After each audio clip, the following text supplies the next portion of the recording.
साथियों नमस्कार। एक बार आपका पुनः हार्दिक अभिनंदन। हम पढ़ रहे थे एनईपी 2020 को लेकर के हमारे 2-3 वीडियो आ चुके हैं, जिनको आप हमारे यूट्यूब चैनल पर जाकर के देख सकते हो। और जो अंतिम यूनिट जो मनोविज्ञान में लगी है वो सारी की सारी एनईपी 2020 की बुकलेट से है, और वहाँ से सीधी की सीधी लाइनें पेपर में उठ करके आएगी। क्योंकि कल भी बोर्ड ने कहा है कि सिलेबस से बाहर कुछ भी नहीं दिया जाएगा, और सिलेबस के अंदर जो पेपर सेटर है उनके पास में निश्चित रूप से ये बुकलेट है वो उनके साथ में रहेगी, और इस बुकलेट से सामान्यकृत चीजें निकाल करके वो पेपर में डालेंगे। जरूर ऐसे क्वेश्चंस आपके सामने मिलेंगे।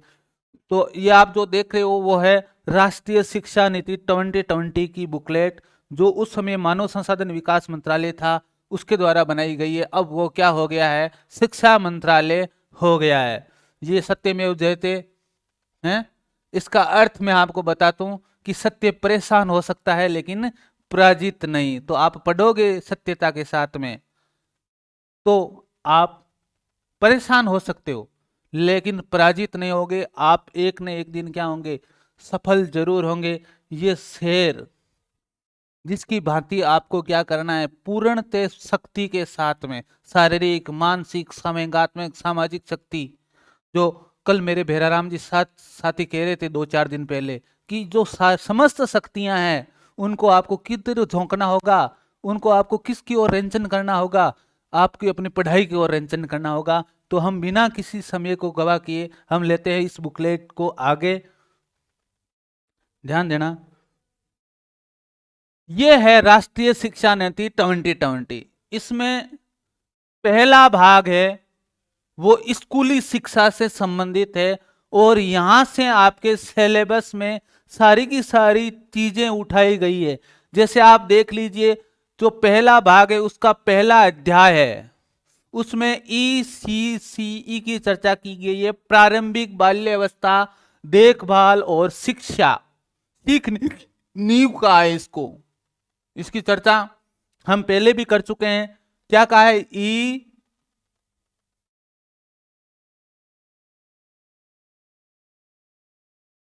ECCE,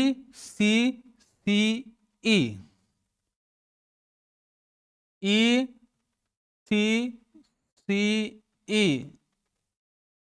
अब इसको पहला चैप्टर है, ये भी आपके सिलेबस में है। दूसरा चैप्टर बुनियादी साक्षरता एवं संख्या ज्ञान, FLN foundational literacy and numeracy का टॉपिक है, वो भी आपके सिलेबस में है। ड्रॉप आउट बच्चों की संख्या कम करना, ये ड्रॉप आउट बच्चे क्या होते हैं, जो बीच में पढ़ाई छोड़ देते हैं, उनको लेकर के ये जो चैप्टर है वो तीसरा, उसकी सार्वभौमिक पहुंच बनाना, मतलब सब बच्चे हैं वो स्कूल तक पहुंचे, उस पर चर्चा किसमें की गई है, तीसरे अध्याय में की गई है। स्कूलों में पाठ्यक्रम और शिक्षा शास्त्र कैसा होना चाहिए, अधिगम समग्र एकीकृत और आनंददायी रुचिकर होना चाहिए। तो समग्र यानी सभी पक्षों का विकास करें, सभी पक्ष एक साथ विकसित हो और आनंददायी और रुचिकर माहौल में विकसित हो। इस पर चर्चा किसमें की गई है, चौथे अध्याय में। पांचवा अध्याय शिक्षकों को लेकर के कि शिक्षकों कैसे होने चाहिए, शिक्षकों की क्षमता वर्धन कैसे हो, इसके बारे में बताया गया है। छठवां अध्याय समता मूलक और समावेशी शिक्षा, यानी सभी, कोई भी बच्चा है वो पीछे नहीं छूटना चाहिए, सभी बच्चों का उनकी रुचियों और उनकी क्षमताओं के अनुसार क्या हो, शिक्षण की व्यवस्था हो। स्कूल कॉम्प्लेक्स का प्रभावी गवर्नेंस कैसे हो, स्कूली शिक्षा के लिए मानक निर्धारण और प्रत्यागमन, यानी जो चीजें, प्रत्यागमन का अर्थ क्या होता है, प्रत्यायन का अर्थ क्या होता है, प्रत्यायन का अर्थ क्या होता है, जो चीजें क्या है अभी चली आ रही है और वो क्या है वास्तव में शिक्षा में बाधक बन रही है, उसको कैसे हटाया जाए, इसके लेकर के जो 8वां अध्याय है वो है। तो आपको इस बुकलेट के 9 नंबर पेज से लेकर के 48 नंबर पेज तक आपको क्या होना चाहिए, एक एक चीज आपको ज्ञात होनी चाहिए। इन्हीं पेज से आपके 5 नंबर के क्वेश्चन उठेंगे। कितने, तो कितने पेज हो गए, लगभग 40-45 पेज है। इन 40-45 पेज को आप क्या कर लो, अच्छी तरीके से इसका क्या कर लो, सामान्यकरण कर लो या सरलीकरण कर लो या सुबोध बना लो इनको, ताकि आपके समझ में रहे ये चीजें। आते ही क्वेश्चंस आप क्या कर दो, क्लिक कर दो। तो 5 नंबरों के लिए ये कोई 40 या 45 पेज पढ़ना मेरे लिए तो कोई भारी नहीं लगता है, क्योंकि आपको एग्जाम्स पास करने के लिए, नेक्स्ट एग्जाम पास करने के लिए बहुत सारी पोथियां पढ़नी होगी, जिनके माध्यम से आप क्या करोगे, सफर को तय करोगे, शिक्षक के सफर को। तो ये पहला भाग है, वो किससे संबंधित है, स्कूल एजुकेशन से संबंधित है। किससे है, स्कूल एजुकेशन से। और यही हमारे सिलेबस में है, क्योंकि हमें कहां जाना है, अभी पात्रता परीक्षा पास करके स्कूलों में जाना है। दूसरा भाग है वो इसमें लगाया गया है, वो उच्चतर शिक्षा से संबंधित है। तीसरा भाग है वो लगाया गया अन्य केंद्रीय विचारणीय मुद्दे हैं, जिनको हम शिक्षा के क्षेत्र में कैसे लागू कर सकते हैं। और जो चौथा भाग है वो लगाया गया क्रियान्वयन की रणनीति, इसका इम्प्लीमेंटेशन कैसे हो शिक्षा नीति का धरातल पर, उसको लेकर के है। जो 4 अध्याय है, कुल कितने अध्याय है, कुल कितने भाग है, 4 भाग है। और कितने अध्याय चीज है। अब यहां से क्वेश्चंस आएंगे, यहां से क्वेश्चंस आएंगे। और यहां से क्वेश्चंस पूछने का कारण क्या है कि यहां से आपको एक अक्षर देंगे या एक क्या देंगे, शब्द देंगे, और उसका एब्रीविएशन पूछेगा सीधा। क्यों कह रहा हूं मैं, ध्यान देना। आपको पता है कि अभी क्या बन रही है, अपार आईडी बन रही है बच्चों की शिक्षा में। अपार आईडी यानी एक आईडी एक बच्चे की, जहां तक रहेगा उसका संपूर्ण रिकॉर्ड उसी आईडी में समाहित रहेगा। तो जो शब्द है वो उनका एब्रीविएशन क्या है, क्योंकि जब पढ़ेंगे हम इस पूरे चैप्टर्स को तो यही शब्द है वो क्या आएंगे, हमारे सामने आएंगे। और वहां पर मैं आपको अर्थ नहीं बताऊंगा, सीधा क्या करूंगा, उनका विश्लेषण करूंगा, पढ़ते जाऊंगा। तो ABC academic bank of credit, बच्चे की संपूर्ण जानकारी की प्रथम कक्षा में कैसा था, द्वितीय कक्षा में कैसा था, तृतीय कक्षा में कैसा था, या ECC की एजुकेशन में कैसा रहा है, उसको बोलते हैं ABC। तो एकेडमिक बैंक ऑफ क्रेडिट, यहां से क्वेश्चंस आएंगे।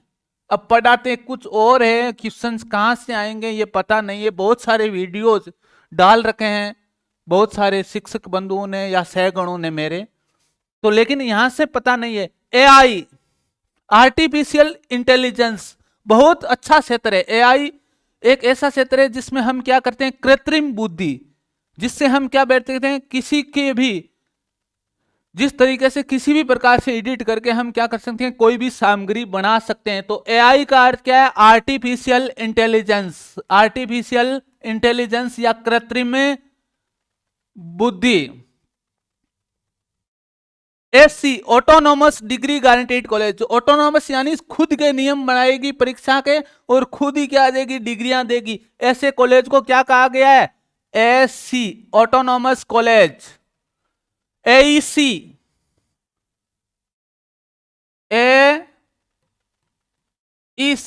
एडल्ट एजुकेशन सेंटर, प्रौढ़ शिक्षा केंद्र, इसको क्या बोलेंगे, प्रौढ़ शिक्षा केंद्र। जो बच्चों, जो वरिष्ठ जन है, नागरिक उल्लास भारत, नव भारत उल्लास कार्यक्रम चल रहा है वरिष्ठ नागरिकों के लिए अभी शिक्षा विभाग के द्वारा, उसके लिए प्रौढ़ शिक्षा केंद्र खोले जाएंगे। API application programming interface, API ये तकनीकी को करने के लिए। आयुष ध्यान देना, वेरी वेरी इंपॉर्टेंट।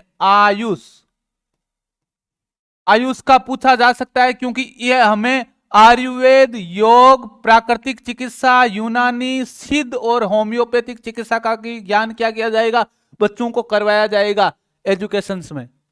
बीएड का सबको पता है, bachelor of education, bachelor of education. BEO या इसको बोलते हैं बीईओ या सीबीओ बोल सकते हैं, ब्लॉक शिक्षा अधिकारी, block education officer. BITE very important, block institute of teacher education, यानी डाइट का नाम क्या दिया गया है, BITE, block institute of teacher education. जो ब्लॉक वास्तव में क्या है, शैक्षिक रूप से पिछड़े हुए हैं, वहां पर डाइट के समकक्ष जो संस्थाएं खोली गई है उसको हम क्या बोलते हैं, बाइट। क्या बोलते हैं, BITE, block institute of teacher education, ये बीएसटीसी का कोर्स करवाती है। BOA, BOA board of assessment, यानी मूल्यांकन के लिए क्या होगा, एक बोर्ड होगा। बीओजी बोर्ड ऑफ गवर्नेंस, शिक्षा नीति को लागू करने के लिए क्या बनाई जाएगी, बोर्ड ऑफ गवर्नेंस बनाई जाएगी। BRC, BRC block resource centre, यानी जो ब्लॉक स्तर पर जो अधिकारी बैठेंगे वो क्या करेंगे, विभिन्न आंकड़ों को इकट्ठा करने के लिए काम करेंगे, उनको बोलेंगे ब्लॉक रिसोर्स सेंटर। और जो वर्तमान में जो सीबीओ ऑफिस होता है वो बीआरसी की भूमिका में रहता है। तो बीआरसी कौन होता है वर्तमान में, सीबीओ होता है। अब देखना बीवॉक,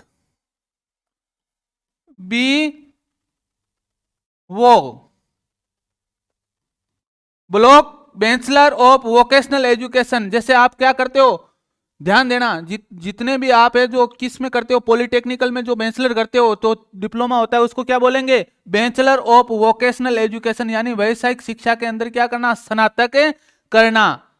CABE,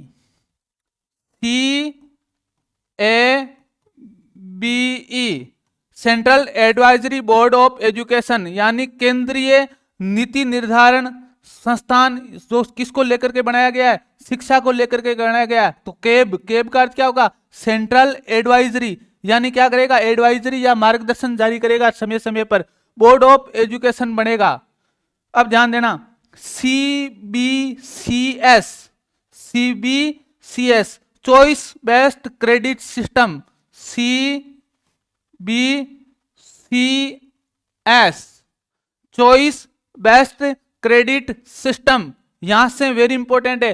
choice best credit system यानी बच्चे जिस क्षेत्र में है उस क्षेत्र की क्रेडिट है वो अपनी अपार आईडी के अंदर संज्ञानित कर सकते हैं या संसूचित कर सकते हैं। सीबीएसई को सबको पता है, central board of secondary education, central board of secondary education. अब ध्यान देना CIET, CEAT, CIET central institute of education technology, यानी शिक्षा के क्षेत्र में टेक्नोलॉजी को बढ़ाने के लिए जो संस्था काम करेगी उसको बोलेंगे सीएट। क्या बोलेंगे, सीएट, ये दिल्ली में स्थित है।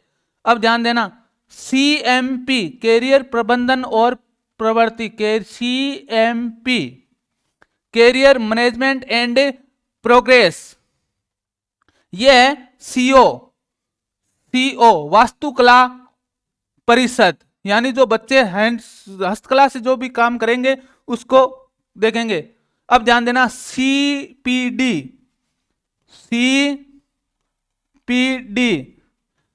सतत व्यवसायिक विकास, CPD। अब ध्यान देना CRC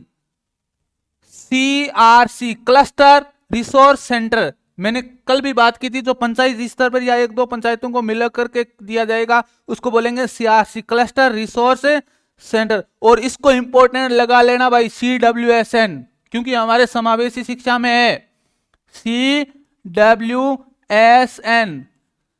child with special need, जो दिव्यांगजन बच्चे हैं, विभिन्न क्षेत्रों में बहुविकलांगता हो सकते हैं या किसी एकल विकलांगता से ग्रसित हो सकते हैं, तो विशिष्ट आवश्यकता वाले बच्चों को क्या कहेंगे, हम क्या कहेंगे, CWSN कहेंगे। अब इनमें से 2-3 है वो उपयोगी नहीं है आपके स्कूल लेवल पर। अब ध्यान देना DO डिस्ट्रिक्ट एजुकेशन ऑफिसर, ये ध्यान रखना है, DEO डिस्ट्रिक्ट एजुकेशन ऑफिसर, जो जिले पर शिक्षा का सबसे बड़ा अधिकारी होता है उसको बोलेंगे DEO। मैं उन शब्दों को अब करवा रहा हूं जो शब्द आपके काम में आने वाले हैं और यहां से सीधा सीधा एब्रीविएशन पूछा जाएगा NEP 2020 से।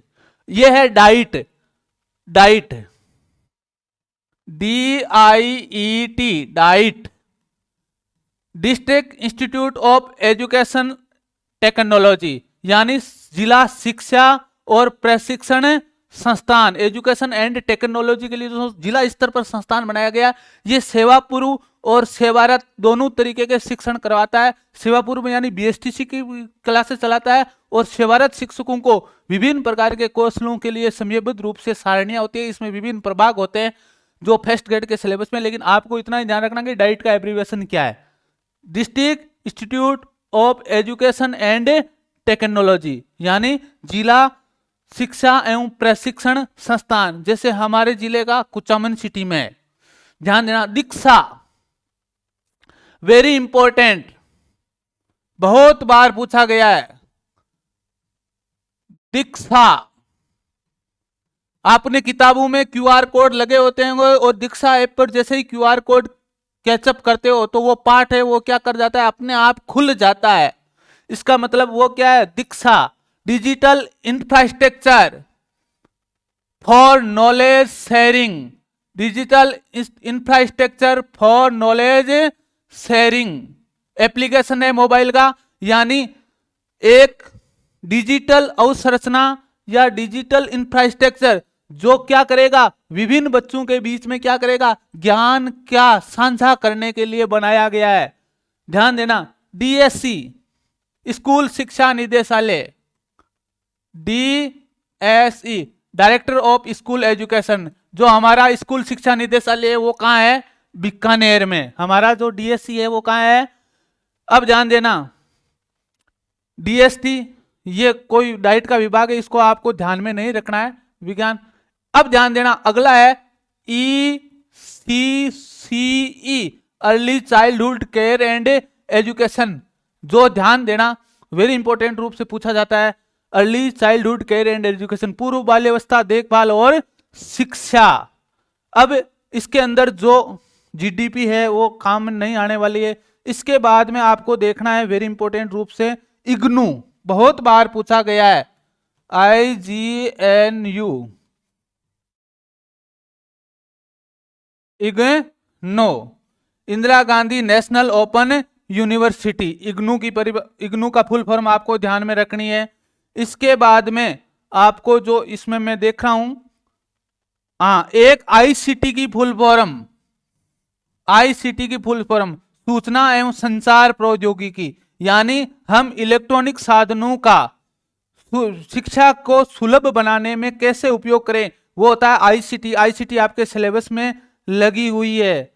इसके बाद में मैं जो और देख रहा हूं वो आपसे संबंधित नहीं है, ये उच्च शिक्षा से संबंधित है, तो ध्यान देना। इस पेज में आपको किसकी ध्यान रखनी है, डीईओ, डाइट, दीक्षा और ईसीसी, और इसके बाद में आपको इग्नू की ध्यान में रखनी है। और इसके बाद में आपको ध्यान देना है ISL, ISL very important, Indian symbolic language, भारतीय सांकेतिक भाषा।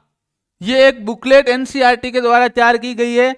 जो भी बच्चे नेत्रहीन है उनके लिए क्या है, सर्व सुलभता से शिक्षा को करने के लिए या समावेशी शिक्षा को बढ़ाने के लिए आईसीटी का आपको ध्यान में रखना है। इसके बाद में एमएड मास्टर ऑफ एजुकेशन, ये चीजें आपके काम में नहीं है। ये आईटीआई है, औद्योगिक प्रशिक्षण संस्थान है, ये आपके काम की नहीं है। इसके बाद में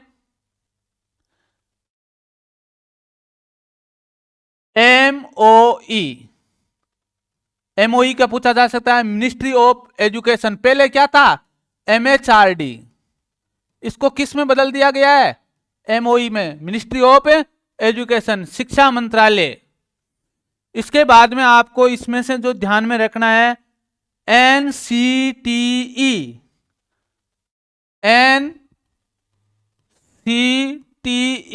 national council for teacher education. जितनी भी बीएड कॉलेज है उनको जो मार्गदर्शन देने का काम, उनकी देखरेख करने का काम जो करता है वो करता है NCTE, national council of teacher education, यानी अध्यापक शिक्षा परिषद जो काम करता है। और इसके बाद में आपको वेरी वेरी इंपॉर्टेंट ध्यान रखना है NCPS,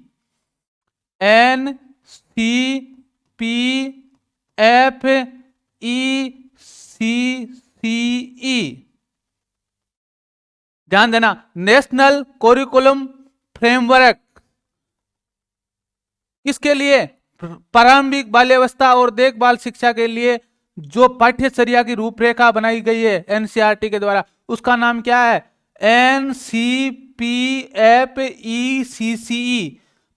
प्रारंभिक बाल्यावस्था देखभाल शिक्षा के लिए राष्ट्रीय पाठ्यचर्या और शिक्षा शास्त्र, pedagogy and framework for education, किसके लिए?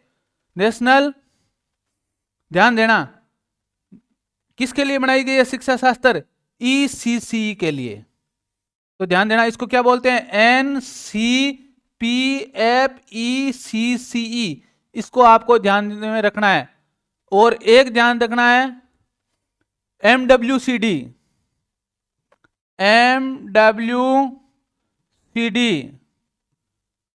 Ministry of women and child department का होगा, उसको हम बोलेंगे, क्या बोलेंगे? MWCD। महिला और बाल विकास मंत्रालय होगा, उसको हम बोलेंगे MWCD। अब NCC की है, वो आपको ध्यान में रखनी है। एक NCERT कहाँ है? दिल्ली में NCERT, ये तो आपको याद ही होगी, बहुत सारी किताबों में पढ़ा है। बेराराम जी हमारे रोजाना NCERT का बुकलेट लेकर के आते हैं। तो राष्ट्रीय शैक्षिक अनुसंधान एवं प्रशिक्षण परिषद, national council for educational research and training. अब ध्यान देना, NCF, national curriculum framework, NCF। अब वर्तमान में NCF है वो 2023 आने वाला है, पहले क्या था? 2005। तो यदि स्कूल एजुकेशन के लिए पूछे तो S एक्स्ट्रा से जुड़ जाएगा, वैश्विक शिक्षा के लिए पूछे तो V एक्स्ट्रा जुड़ जाएगा इसमें। अब ध्यान देना, NIT ये है, MNIT, national institute for transforming India के लिए बनाई गई है। ये चीजें हैं वो शिक्षा से जुड़ी गई। अब ध्यान देना, अगली जो है वो NEP, सबको ध्यान है, नेशनल एजुकेशन पॉलिसी, सबको ध्यान है, यही पढ़ रहे हैं हम। अब परख, वेरी इंपॉर्टेंट, इसको ध्यान में रख लेना। परख एक राष्ट्रीय स्तर का मूल्यांकन केंद्र बनाया गया है, जिसकी फुल फॉर्म आपको है जैसी की जैसी पेपर में मिलेगी, समग्र विकास के लिए प्रदर्शन, आकलन, समीक्षा, रिव्यू और ज्ञान का विश्लेषण। इसको अंडरलाइन कर लो भाई, है जैसे जैसे बच्चों के में बहुआयामी विकास के लिए क्या करना? प्रदर्शन, आकलन, समीक्षा और ज्ञान का विश्लेषण करना, कि बच्चा कैसा प्रेजेंटेशन कर रहा है, उसका कैसा आकलन है, उसकी समीक्षा और उसके ज्ञान का विश्लेषण करना किसके अंतर्गत किया जाता है? परख के अंतर्गत। ओबीसी आप ध्यान में रखते हो तो परख का ध्यान में रखना, PARKH, परख। ये राष्ट्रीय स्तर का मूल्यांकन केंद्र है जो समग्र, एक ध्यान देना, भारतीय पुनर्वास परिषद, भारतीय RCI, ध्यान देना, ये परिषद क्या करती है? जितने भी विकलांग बच्चे हैं या पिछड़े बच्चे हैं उनको मूल धारा में जोड़ने का काम करती है, उसको बोलते हैं भारतीय पुनर्वास परिषद। और समावेशी शिक्षा में महत्वपूर्ण भूमिका निभाती है। जो भी पिछड़े हैं, विकलांग व्यक्ति है, उनको मुख्य धारा में किस प्रकार से जोड़ा जाए उसके लिए काम करती है। और भारतीय पुनर्वास परिषद का जो मुख्यालय है वो कहां है? नई दिल्ली में। RPWD,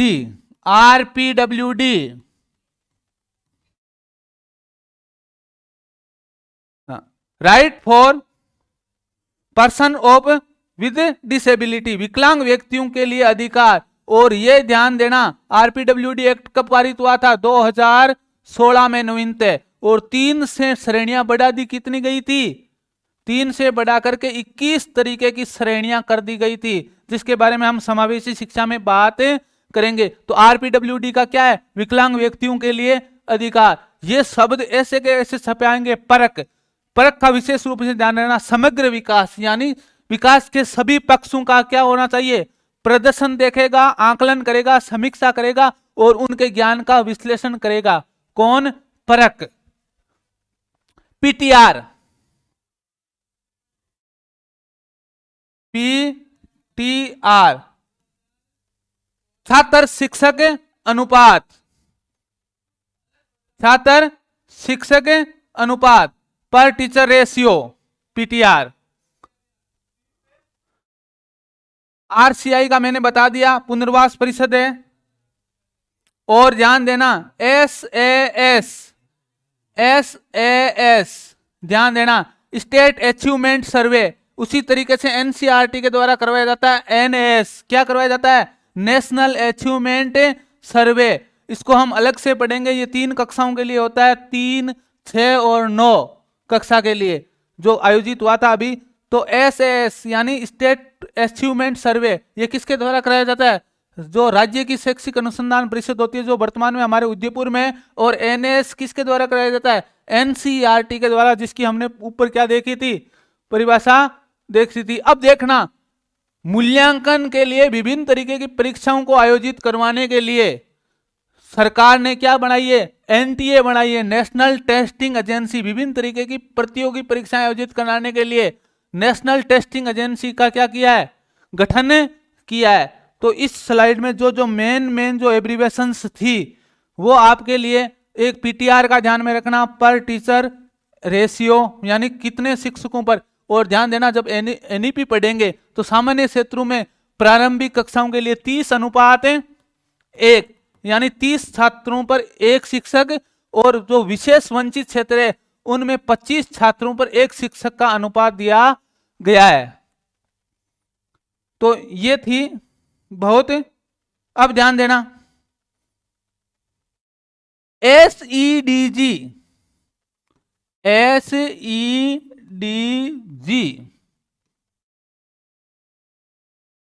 ध्यान देना, वेरी इंपॉर्टेंट चीज है। सामाजिक और आर्थिक रूप से वंचित समूह गए बालक, उनको बोलेंगे हम, क्या बोलेंगे, एसईडीजी। सोशल इकोनॉमिक्स बैकवर्ड जो ग्रुप है या डिपेंड जो ग्रुप है उसको बोलेंगे एसडीजीई। अब एसडीजी में कौन कौन आएंगे भाई, अनुसूचित जाति जनजाति के बच्चे जिनकी आय कम है या जो शारीरिक रूप से क्या है, विकलांग है, वो सारे के सारे सामाजिक और आर्थिक रूप से क्या आएंगे, वंचित समूह में आएंगे। एससीईआरटी राज्य की होती है, एससीईआरटी राज्य में होती है। एससीएफ होती है राज्य, स्टेट, एनसीएफ होता है ना, वैसे ही SCF national state curriculum framework होती है। ठीक है, तो ये होती है कुछ चीजें। अब ध्यान देना, अगली जो स्लाइड है, SMC school management committee, SMC जो केवल प्राइमरी स्कूलों में होती है। एसएमसी के साथ साथ में एसडीएमसी किस में होती है, वो माध्यमिक स्कूलों में होती है। एसएसएस सर्व शिक्षा अभियान, सर्व शिक्षा अभियान जो हम पहले पढ़ चुके हैं, इससे ज्यादा प्रश्न नहीं आते हैं। टीआई टीचर इंस्टीट्यूट, शिक्षक शिक्षा संस्थान, TEI teacher education institute. TET TET जो हम दे रहे हैं अभी, teacher eligibility exam. UDISE unified district identification for इस सूचना प्रणाली के लिए, यूडाइस, यूडाइस यूनिफाइड होता है जो जिला शिक्षा और सूचना प्रणाली द्वारा विकसित की जाती है, जिसमें सारे स्कूल्स की अवसंरचनात्मक डाटा है, बच्चों का डाटा है, वो इसमें ऐड रहता है। तो ध्यान देना, यूडाइस की फुल फॉर्म हिंदी में क्या है, एकीकृत जिला शिक्षा एवं सूचना प्रणाली। ठीक है, एक जो इंपॉर्टेंट है वो है आपको ध्यान में रखनी है, इसमें जो स्कूल शिक्षा से संबंधित कुछ नहीं है। ये एक है राज्य स्कूल मानक प्राधिकरण, SSSA, state school standard authority, राज्य स्कूल मानक प्राधिकरण। ये निर्देश, ये जो शिक्षा सचिवालय, वहां पर एक प्रभाग होता है जो स्कूलों में मानक को क्या करता है, राज्य के अंतर्गत जितने भी स्कूल्स है, चाहे निजी हो चाहे सरकारी हो, उनमें मानकों का निर्धारण करता है। अब ध्यान देना, ये स्वयं पोर्टल है वो किसके लिए, उच्च शिक्षा के लिए, जो सरकार के द्वारा चलाया गया। ये चीजें आपको ध्यान में नहीं रखनी है, लेकिन जो स्कूली शिक्षा से संबंधित जो चीजें थी वो आपको ध्यान में रखनी है। मेरा वीडियो कैसा लगा आपको जरूर कमेंट बॉक्स में कमेंट करके बताना, जिससे हम आपके लिए अधिक अच्छा मैटर लेके आए। धन्यवाद।